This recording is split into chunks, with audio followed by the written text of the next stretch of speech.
Hello. આજે આપણે પ્રાચીન હિન્દુ ધર્મ અને 33 કોટી દેવી દેવતાઓ વિશે થોડું જાણીએ. એકચ્યુઅલી સૂર્યમાંથી છૂટા પડેલા 9 ગ્રહોમાંનો પૃથ્વી એક ગ્રહ છે.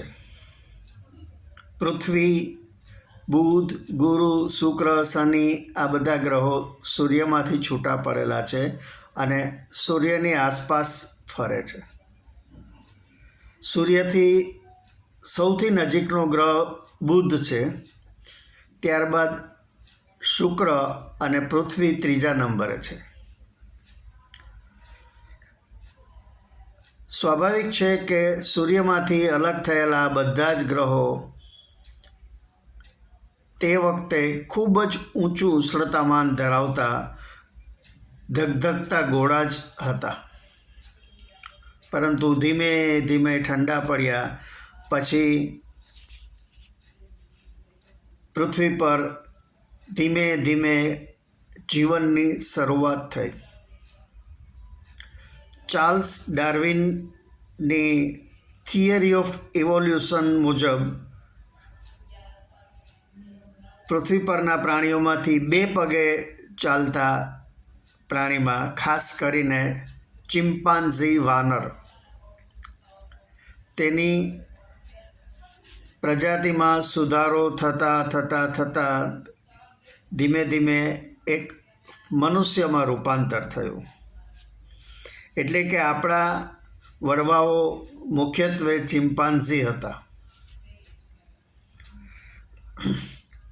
એ આદિમાનવને કશી જાતિ, ધર્મ, દેશ એવું કશું ન હતું, પરંતુ ધીમે ધીમે માણસને અલગ અલગ ભાગમાં વહેંચીને દેશો, જાતિ, ધર્મ, દેવો વગેરેની શોધ કરી. આમ ધર્મ અને ભગવાન એ મનુષ્યની શોધ છે. પૃથ્વીને માણસે અસંખ્ય ભાગમાં વહેંચી નાખી. પૃથ્વીને 7 ખંડમાં વિભાજિત કરી અસંખ્ય દેશો બનાવ્યા, અસંખ્ય ધર્મો બનાવ્યા અને અસંખ્ય દેવી દેવતાઓ ઊભા કર્યા. પ્રાચીન હિન્દુ ધર્મની વાત કરીએ તો કદાચ જગતનો સૌથી જૂનો ધર્મ છે. એ ધર્મમાં 33 કોટી દેવી દેવતાઓ ગણવામાં આવ્યા હતા. કોટી એટલે કરોડ નહીં, પરંતુ એક પ્રકારની કેટેગરી છે. 1 કોટીમાં 12 મહિના પ્રમાણે 12 ગ્રહોને દેવોનું સ્થાન આપવામાં આવ્યું છે. તો બીજી કોટીમાં શિવજીના 11 રુદ્ર સ્વરૂપને દેવો બનાવે છે. ત્રીજી કોટીમાં 8 તત્વો, જેમાં પૃથ્વી, જલ, વાયુ, અગ્નિ વગેરે આવે છે, એમને દેવોમાં સ્થાન આપ્યું છે. અને ચોથી કોટીમાં અશ્વિની કુમારો, જેઓ આરોગ્ય, દવાઓ વગેરેના ક્ષેત્રોમાં આવે છે, તેમને સ્થાન આપ્યું છે. આમ 33 કોટી દેવી દેવતાઓ ગણવામાં આવ્યા છે. પરંતુ ધીમે ધીમે સ્પેશિયલાઇઝેશનનો જમાનો આવતો ગયો. જેને સાહિત્ય, સંગીત જેવી કલામાં નિપુણતા પ્રાપ્ત કરવી હોય તેઓ માં સરસ્વતીની આરાધના તથા પૂજા કરીને આશીર્વાદ મેળવે છે. જેઓને ધન પ્રાપ્તિની મહેચ્છા છે તેઓ લક્ષ્મીજીનું પૂજન કરે છે. આપણે ત્યાં શુભ કાર્ય શરૂ કરતાં પહેલાં વિઘ્નહર્તા ગણેશજીનું પૂજન કરવામાં આવે છે.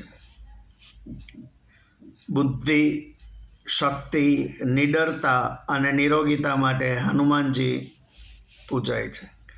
આમ જગતને આખા જગતને ઉજાસ અને ઉર્જા પ્રદાન કરનારા સૂર્યને પણ દેવતાનું સ્થાન અપાયું છે. આપણા ઘરોમાં રાખેલા મંદિરોમાં 5 થી 10 દેવી દેવતાઓની મૂર્તિઓ અથવા છબીઓ હોય છે. છતાં પણ આપણે દૂર દૂરના પ્રતિષ્ઠિત અને વૈભવશાળી મંદિરોમાં ઈશ્વરના દર્શન કરવા દોડીએ છીએ. આપણી શ્રદ્ધા સંપૂર્ણ નિસ્વાર્થ હોતી નથી.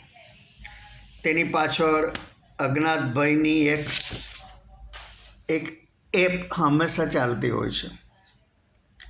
આપણે જ્યારે ભક્તિભાવપૂર્વક હાથ જોડીને શીશ નમાવીને હે ઈશ્વર અમારું કલ્યાણ કરજો કહીએ છીએ, તો શું ઈશ્વર કોઈ ખરાબ કરવાના હતા?